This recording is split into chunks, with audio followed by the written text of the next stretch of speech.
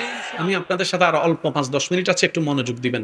আল্লাহ আপনার তকদিরের মধ্যে সারা বছরের জন্য, সারা জীবনের জন্য বরাদ্দ করছে 50 বস্তা চাউল। কয়টা? আপনি চাইলে একদিনও খাইতে পারেন, এক সপ্তাহ খাইতে পারেন, এক মাসও খাইতে পারেন, এটা আপনার ইচ্ছা। কয় বস্তা বলেন না ভাই, কয় বস্তা? এবার বুঝতে পেরেছেন কেন অপচয় করা আল্লাহ পছন্দ করে না? আপনি যত অপচয় করবেন।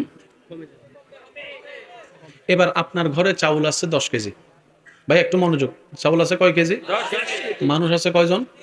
আপনি চিন্তা করছেন কমপক্ষে এটা আমরা এক সপ্তাহ চালাবো। হঠাৎ 5 জন মেহমান চলে আসছে, আপনার প্ল্যানিং এক সপ্তাহ কয় কেজি? বলেন না ভাই, কয় কেজি?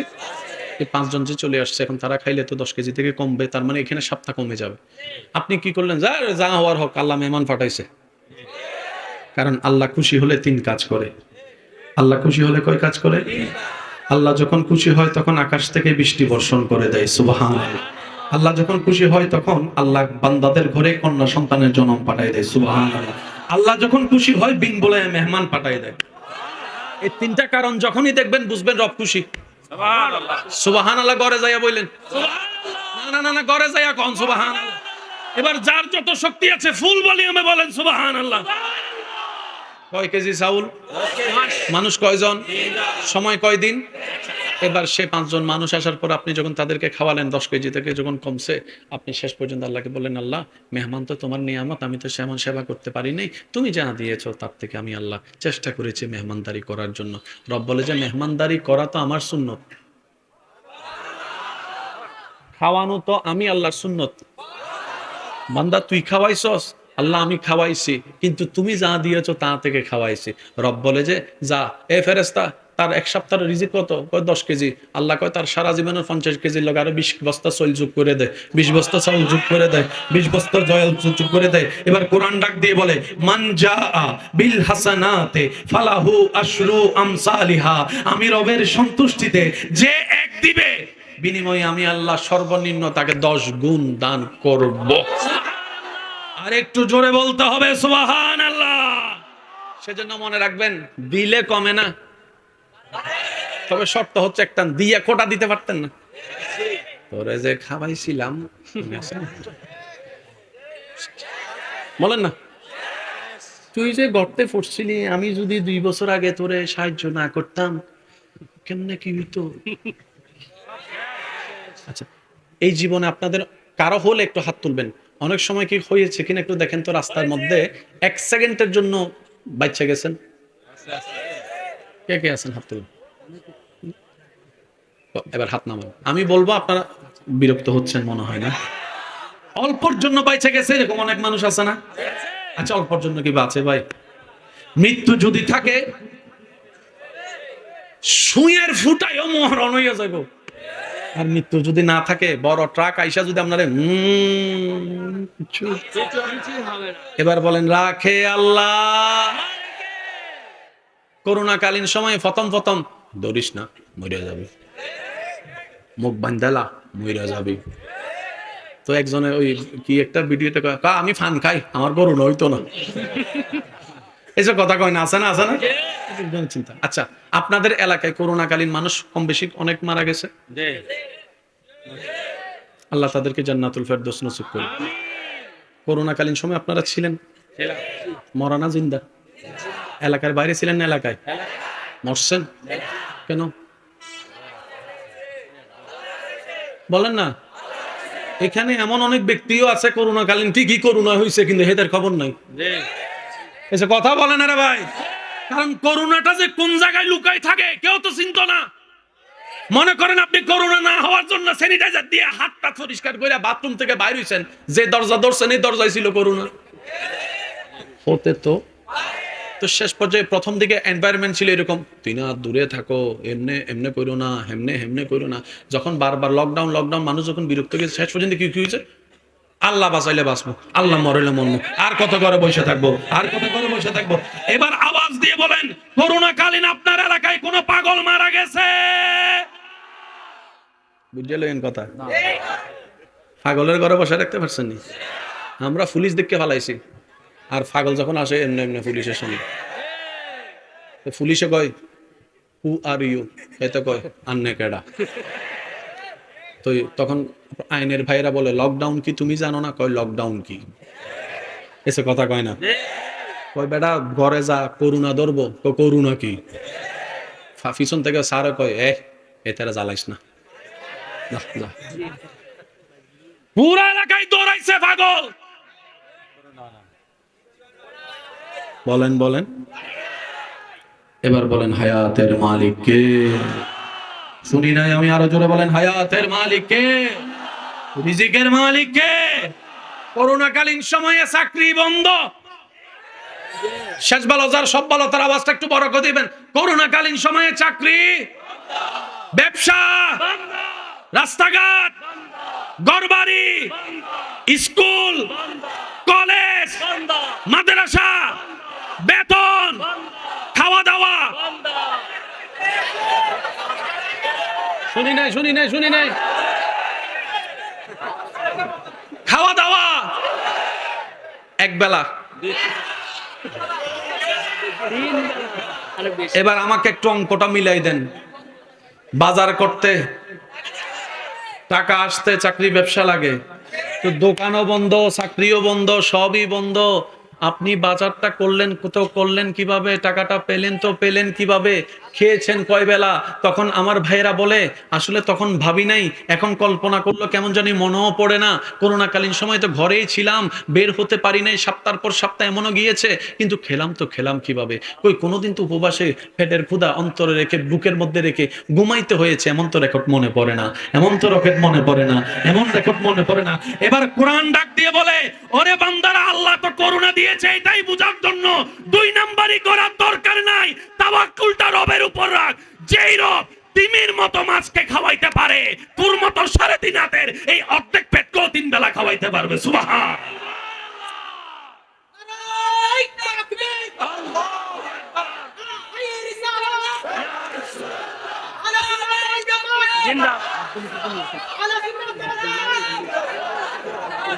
উচ্চ আওয়াজ একবার বলেন মারহাবা। মাছের মধ্যে সবচাইতে বড় মাছের নাম কি? এই যুবকরা একটু বলেন, শেষ ভালো যা সব ভালো তার কি নাম? Blue whale, নীলতিমি। নীলতিমি আজকে যে বাচ্চা ডেলিভারি দিছে, তার মাথাটা মনে করেন এই জায়গায়, লেজটা, তার মানে তার পেট কদ্দুর? মোটামুটি আমরা 1000-2000 মানুষ। কথা কয় না, কথা কয় না। এবার তারে যদি আমরা যে ভাত খাই 1 প্লেট 1.5 প্লেট, আমি আপনার ওই বন্ধুর কথা বলি না যে 17 পরোটা খাওয়ার পরও পেট ভরে না, আমি হের কথা কইতেছি না। আছে না, আছে না বন্ধু, আজকে আমার একটু খাওয়া, সেও কইছে চল খাওয়াই। খাওয়াইতে যখন লেগে গেছে, সে বাইরে কয় কান টানা তো, আর জীবনে খাওয়াইতাম না, আর জীবনে খাওয়াইতাম না। আছে না? না খাইবো, হে চিন্তা করছে 2টা অথবা 3টা, 17টা চলে। শেষ পর্যন্ত যে রুটি বেলে হে কয় ভাই আমার বাড়ি যাওয়ার টাইম হচ্ছে, আমার বউয়ে মিস কল মারতেছে ভাই, আর খাইস না ভাই। হেতে কয় মাত্র শুরু না করছি না। আপনার অনেক বন্ধু বান্ধব দেখবেন খাইতে বসলে ফ্যানটা নিয়ে আর খুলে দেয়। কথা কয় না কা যুবকরা তো ঠান্ডা আওয়াজ দিলে হবে না। আছে না নাই? এবার আসেন, সে তিমির পেট যেটা আছে, তিমির কোনো চাকরি ব্যবসা দোকানদারি। এবার তিমিরে যদি জিজ্ঞেস করেন ভাই জন্মের পর থেকে কখনো উপবাস ছিলা? না এরকম তো মনে পড়ে না। তোর যে সাইজের পেট, এক প্লেট ভাত দিল তো তুই আমাদেরকে লাথি মেরে ফেলে দিতে, কয় খিতা দিছস? তোমার মা বাপ কই? হয়তো আমার মা বাপ জন্ম দেওয়ার পরে কিছুদিন আমার সাথে ছিল, এরপরে আমার মা মার জায়গায় বাপ বাপ জায়গায় চলে গেছে, তো তুমি কি? কয় আমি একা। তো চাকরি আছে? কয় চাকরি কি? কয় ব্যবসা আছে নি? কয় এখানে পানির তলে কি ব্যবসা করবি? খাওনি? খাও খাই মানি আমি এক বেলা খাই কমপক্ষে 1 টনের উপরে, 1 টনের উপরে, 1 টনের উপরে, 1 টনের উপরে, 1 টনের উপরে। সুবহানাল্লাহ, আমি শুনি না। আমি কই কিতা কো? আমরা কই কিতা কো? 1 টন? কয় আমার গাল দেখোস না বেটা, গালটা বড় করলো তো তোর ফ্যান্ডল। 1 টনের উপরে? কখনো ক্ষুধার্ত ছিল না? কয় না। আমরা বললাম কেন? কয় এটাই তো আল্লাহ তোদেরকে শিখাইতে চাই, মালিকের গোলাম বনে থাক। শুনি নাই, আমি শুনি নাই। মালিকের উপর ভরসা করে থাক। যে রব ছোট্ট ছোট্ট পিঁপড়াকেও খাওয়াইতে পারে, একটু বুঝবেন সুবহানাল্লাহ। যে রব গাছের ঢালে ঘুমন্ত পাখিকে ঘুমন্ত অবস্থায় গাছ থেকে ঢলে পড়ে যেতে দেয় না, যেই রব পুরা আসমানটাকে ছাদ বানিয়ে রেখেছেন খুঁটি ছাড়া, যে রব পুরা পৃথিবীকে পানির উপর ভাসায় রেখেছেন, ও বান্দা, ওই রবের উপর কি বিশ্বাসটা তুই রাখার মতো রাখতে জানিস না? যদি তুই রাখার মতো রাখতে জানিস, আল্লাহই তোর জন্য যথেষ্ট। হাসবুন আল্লাহ, হাসবুন আল্লাহ, হাসবুন আল্লাহ, হাসবুন আল্লাহ। দুনিয়াতে যা হোক, যেমন হোক, তোর মন মতো হোক আর না হোক, একটা কথা সর্বদা মনে রাখবেন আমার ইমানদার ভাইয়েরা, মন মতো হলে যদি 2 রাকাত নফল নামাজ পড়েন, মন মতো কোনো কিছু না হলে 4 রাকাত নফল নামাজ পড়ার চেষ্টা করবেন। সুবহানাল্লাহ। মন মতো হলে যদি একবার আলহামদুলিল্লাহ বলেন, মন মতো না হলে 2বার আলহামদুলিল্লাহ বলার চেষ্টা করবেন। কেন জানেন? কারণ মন মতো হওয়াটা আপনার চাওয়া ছিল, আর যেটা আপনার মন মতো হয় নাই সেটা আপনার রবের চাওয়া হয়েছে, আপনার মালিকের চাওয়া হয়েছে, আপনার খালিকের চাওয়া হয়েছে। বান্দা তো সেই আসল বান্দা যে রবের সন্তুষ্টিতে নিজেকে সন্তুষ্টি রাখতে পারে, সেই তো আসল বান্দা। চিৎকার দিয়ে বলেন সুবহান। আল্লাহ তাআলা আমাদের সবাইকে রবের প্রিয় বান্দা হয়ে কবরে যাওয়ার তৌফিক দান করুন। ইমানদার ভাই, মনোযোগ আছে তো আপনাদের? না? এবার বলেন, যে যত 2 নম্বরই করে কিসের জন্য? জোরে বলেন। একটু দরুদ শরীফ পড়ি। আল্লাহুম্মা সাল্লি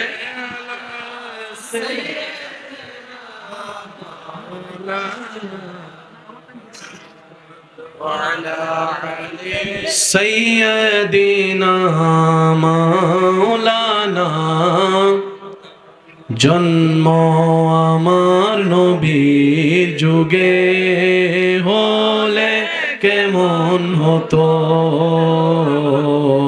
জন্ম আমার নবীর যুগে হলে কেমন, দুনয়নে রাসূল পাক দেখিলে কেমন হতো, দুনয়নে রাসূল পাক দেখিলে কেমন হতো, জন্ম আমার নবীর যুগে হলে কেমন। চেষ্টা করতেছি, নিয়ে আসেন উচ্চ আওয়াজ একবার বলেন মারহাবা, মারহাবা। এবার আমার ভাইয়েরা বলেন, হারাইতে চান না পাইতে চান? বলেন বলেন সবাই। এবার ফাইতে চাওয়ার লিস্টি করেন। মনোযোগ আছে? হ্যাঁ, আইফোন 16 পেতে চাই, নাই মনে হয়। অথচ ফকেটে আইফোন 15 পরে রয়েছে, তারপরও ফেট ভরে না। 16 ভাই কথা বলেন না রে ভাই, আছে না? কি কি পেতে চাই একটু লিস্টি করেন, মিলে কিনা দেখেন। আইফোন 16 পেতে পারলে ভালো হতো। ওই ওই কি ওই এটা এটা এটা এটা এটা ফাইলে ভালো হতো। আর ঢাকা ভার্সিটি যদি একটু চান্স পাইতাম ভালো হতো। ওই আল আজহার ইউনিভার্সিটিতে যদি একটা সিট পাইতাম ভালো হতো। তারপরে ঘরের সামনে যদি উঠানের জায়গাটা একটু যদি কিনতে পারতাম ভালো হতো। একতলা বিল্ডিংটা যদি 5 তলা বানায় ভাড়া দিতে পারতাম ভালো হতো। ভালো হতো একটু আপনারা বলেন না রে ভাইয়া, কি হতো? ভালো হতো। বিদেশ যদি একটু যেতে পারতাম, ভালো একটা কোনো ভালো হতো। ওই ওই হ্যাতিরে যদি একটু ফটাইতে পারতাম, এটা একটু এটা একটু কি হতো? জোরে বলেন, এটা কি হইতো? আরো জোরে বলেন, কি হইতো? দোকান তো একটা আছে বাজারে, আরো 3টা 4টা দিতে পারলে ভালো হতো। 5টা তো মেয়ে আছে, এবার 2টা ছেলে হলে ভালো হতো। 2টা তো ছেলে আছে, এবার একটা মেয়ে হলে ভালো হতো। আর শরীরটা একটু যদি সুস্থ হইতো ভালো হতো, শরীরটা একটু ফিট হইলে ভালো হতো। জিম করে যদি শরীরটা একটু কোয়া কোয়া বানাইতে পারি ভালো হতো। চেহারাটা যদি একটু ফর্সা হয়, এই যে আওয়াজ দেন, আরো জোরে বলেন না। ফেসবুকে যদি লাইক কমেন্টস একটু বেশি আসে ভালো হতো। আর কোন রকম যদি ফেসটা আইডিটা যদি একটু ব্লু ভেরিফাইজ করতে পারি ভালো হতো। ইউটিউব থেকে যদি ইনকাম একটু বেশি বেশি করা যায়, অন্যের ইজ্জত দরকার হলে নিলামও তুলেলামও, সমস্যা নাই, গোপন ভিডিও সব ভাইরাল করে দিব, সমস্যা নাই। ইনকামটাও যদি একটু ভালো হয়, একটু ভালো হয়তো, কয় না কয় না, আরো জোরে কয় না, ভালো হতো। তারপরে আমার বন্ধুর ব্যবসাটা যদি একটু লস হইতো ভালো হতো, আমার জায়গাটা যদি হতো ভালো হতো। রব বলে, এ বান্দা এত লম্বা লিস্টে কেন? বান্দা বলে যে সব আল্লাহ আমার চাওয়া। রব বলে যে যা চাইতেছ সব তো আমার সৃষ্টি, তুই স্রষ্টারে চাইলে তো সৃষ্টি সব তোর হয়ে যেত। শুনি নাই, আরো জোরে বলেন। রব বলে আইফোন আমি কি দিতে পারি না? আল্লাহ পারো, তা আমারে চা। আইফোন হলে R15 হবে না, R15 হলে জায়গা হবে না, জায়গা হলে স্বর্ণ হবে না, স্বর্ণ হলে সুস্থ হবে না, সুস্থ হলে টাকা হবে না, টাকা হলে বাড়ি হবে না। কিন্তু আমি রব যদি তোর হয়ে যাই, ইজ্জত তোর হয়ে যাবে, সম্মান তোর হয়ে যাবে, জ্ঞান তোর হয়ে যাবে। সুবহানাল্লাহ, আমি শুনতে পাচ্ছি না। আমি রব যদি একবার তোর হয়ে যাই, সুস্বাস্থ্যতা তোর হয়ে যাবে, সুস্থতা তোর হয়ে যাবে, শান্তি তোর হয়ে যাবে, সুখ তোর হয়ে যাবে, জায়গা তোর হয়ে যাবে, জমিন তোর হয়ে যাবে, পড়ালেখা তোর হয়ে যাবে, জ্ঞান তোর নামে হয়ে যাবে। বান্দারে স্রষ্টা যার হয়ে যায়, সৃষ্টি জগৎ তার কদমে চলে আসে। চিৎকার দিয়ে বলেন সুবহানাল্লাহ, আল্লাহু আকবার, ইয়া রাসূলুল্লাহ, জিন্দাবাদ জিন্দাবাদ। আমার নবীর উম্মতের ঈমানি আওয়াজে বলেন মারহাবা। এবার আসেন, আমরা কি চাই? লিস্টি হইছে, বলেন না। এবার আবু বকর সিদ্দিক কেন সব পাইছে দেখেন। আবু বকর সিদ্দিক কয়, মাওলা তোমারে চাই। শুনি নাই, শুনি নাই। আমরা নামাজ পড়ি কি পাওয়ার জন্য? জান্নাত। বলেন, আমরা নামাজ পড়ি সব কামাই কি কাম? জান্নাত। আবু বকর সিদ্দিক, ভাইয়া বিরক্ত হলে বলে আমি ছেড়ে দিচ্ছি, একটু মনোযোগ দিলে। আচ্ছা, আপনারা দেখেছেন আমি একটা সেকেন্ডও নষ্ট করছি? আমি যতটুকু পারি, আমার আল্লাহ যতটুকু দয়া করছেন, আমি দেওয়ার চেষ্টা করছি। আপনারাও যদি আমার সাথে ওই নেওয়ার চেষ্টাটা করেন, তাহলে দেওয়াটা সুন্দর হবে। আচ্ছা, এখানে যদি কাউকে আল্লাহ বলে, এই তোরে জান্নাতে দিয়ে দিছি, জান্নাত তোর, কালকে থেকে হেতেরে আপনি মসজিদে দেখবেন নি, তার হাঁটা থাকবো কিরকম?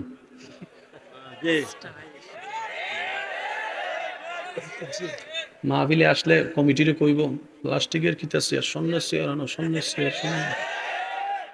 তারা যদি কেউ সালাম দেখে নি, গুনাগারা সালাম নি না, গুনাগারা সালাম নি না, তুই সাইড।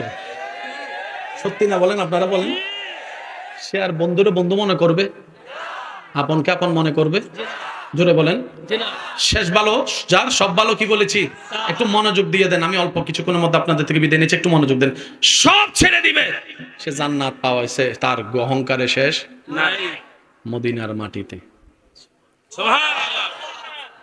সাহাবায়ে কেরামের সামনে আল্লাহর হাবিব নবী রাহমাতুল্লিল আলামিন সাহাবাদেরকে নিয়ে বসে আছেন। নবীজি বললেন, ওয়ামা ইউনতিকু আনিল হাওয়াই ইন হুয়া ইল্লা ওয়াহয়ুন ইউহা। ওয়ালা নবী, আল্লাহর হাবিব নবী বললেন, শুনে রাখো, আমার আবু বক্করকে আমার আল্লাহ জান্নাতের টিকিট দান করেছেন, আমার ওমরকে জান্নাতের টিকিট দান করেছেন, আশারায়ে মুবাশশারা 10 জনকে আল্লাহ তাআলা জান্নাতের টিকিট দান করেছেন। আমি নবীকে দিয়ে জানিয়েছেন, আমি নবী জানিয়ে দিলাম। জান্নাতের টিকিট পাওয়ার পরে সবাই সাহাবায়ে কেরামকে আহলান সাহালান মারহাবা দিতে লাগলেন। আমরা তো কবরও যাই নাই, হাসরও যাই নাই, বিচারও হয় নাই, আমরা তো এখনো জান্নাত পাবো কি পাবো না জানি না। আপনারা তো বড় সৌভাগ্যবান, নবী বলেছেন আপনারা জান্নাতি হয়ে গিয়েছেন। সুবহানাল্লাহ। আপনাদের মতো ভাগ্যবান আর কেউ বলেন, আপনাদের মতো ভাগ্যবান আর কেউ নাই। সিদ্দিক আকবর সবার আওয়াজটা শোনার পর পরের দিন সবাই চিন্তা করছে আবু বকর সিদ্দিক হয়তো মসজিদ আর আসবে না, কিন্তু দেখা যায় সবার আগে মসজিদ আবু বকর সিদ্দিক চলে আসে। আমি সবার আওয়াজ শুনি নাই, বলেন সুবহানাল্লাহ। সবার আগে আবু বকর চলে আসছে। সবাই জিজ্ঞেস করো, সিদ্দিক আকবর, আমরা তো নামাজ পড়ি জান্নাত পাওয়ার জন্য, আপনি তো জান্নাত পেয়ে গেলেন, আসলেন তো আসলেন কেন? সিদ্দিক আকবর বলে, আমি জান্নাত পাওয়ার জন্য আসিনি, আমি আমার মাওলাকে রাজি করার জন্য এসেছি। আমার মাওলাকে রাজি করার জন্য এসেছি। আমার মাওলা, আমার রুকু, আমার সিজদা, আমার তাসবিহ, আমার তালিল সবকিছু আমার মালিককে রাজি করার জন্য। এবার আপনারা যদি, আমরা যদি এই সূত্র দিয়ে নিজেকে বিবেচনা করি, দেখবেন অঙ্ক সব ক্লিয়ার হয়ে যাবে।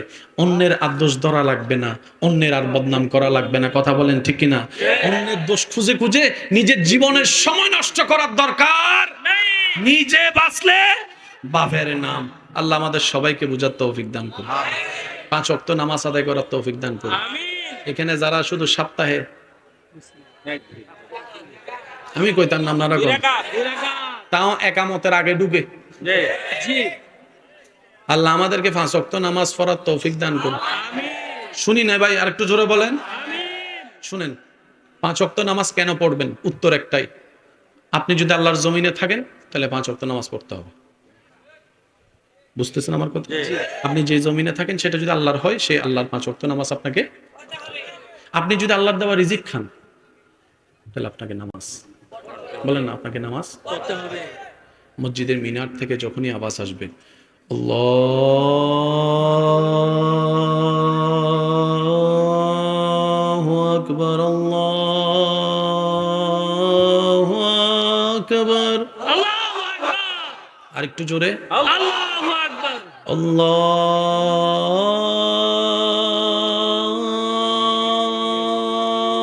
আকবার, আল্লাহু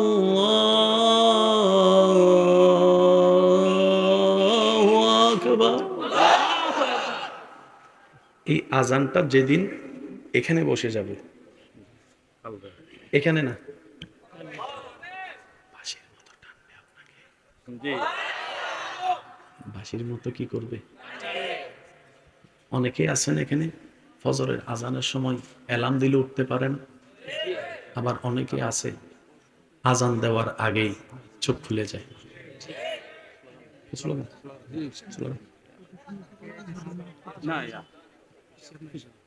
হ্যাঁ, স্লোগান দেন না, হুজুর আসতেছে তো, একটু রাস্তা করে দেন তো আপনারা, মেহরবানি, মেহমানের যেন কোনো কষ্ট না, একটু স্লোগান।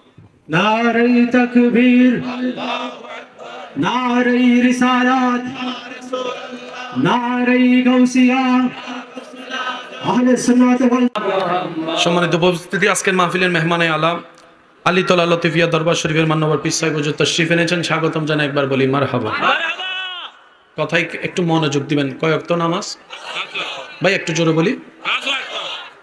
এই কথাটা মাথায় রাখবেন। একটা হচ্ছে নামাজ পড়তে হবে, আর একটা হচ্ছে নামাজ বাঁচাইতে হবে। কয়টা জিনিস?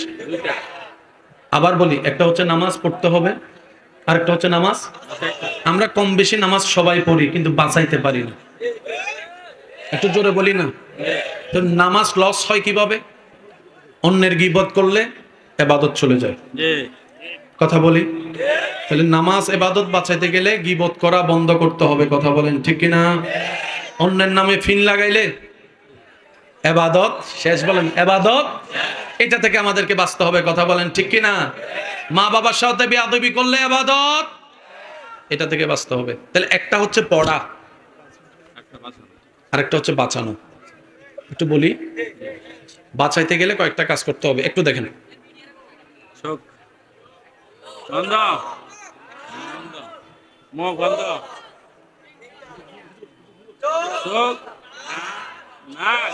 এই তিনটার মধ্যে একটু তালা লাগান, আর তিনটা কাজ করতে হবে।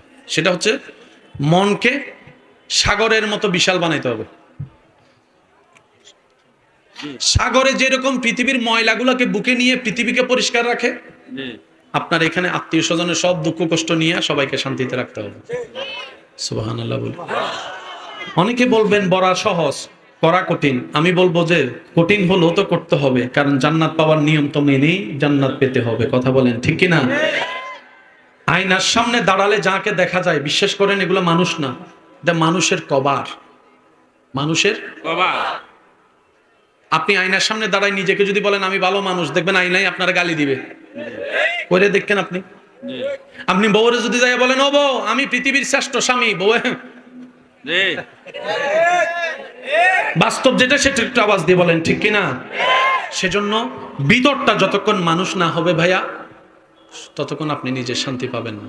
তো এক কথাই বলি, গালির পরিবর্তে গালি নয়, যে গালি দিয়ে শান্তি পাবে আপনি তাকে সালাম দিয়ে স্বাগতম জানান, সুবহানাল্লাহ। যে আপনার পথে কাটা বিছিয়ে শান্তি পাবে, আপনি পারলে তার পথের মধ্যে একটু ফুলের পাপড়ি বিছাই দেন। ভাইয়া বিশ্বাস করেন, আপনি শুধু মানুষের মুখে হাসি ফুটাবেন থ্যাংক ইউ আশা করা ছাড়া, আল্লাহ তাআলা আপনাকে এমন ভাবে দিবেন আপনি রাখারও জায়গা পাবেন না ইনশাআল্লাহ। আল্লাহ তাআলা আজকের এই মাহফিলকে কবুল করুক, আমিন।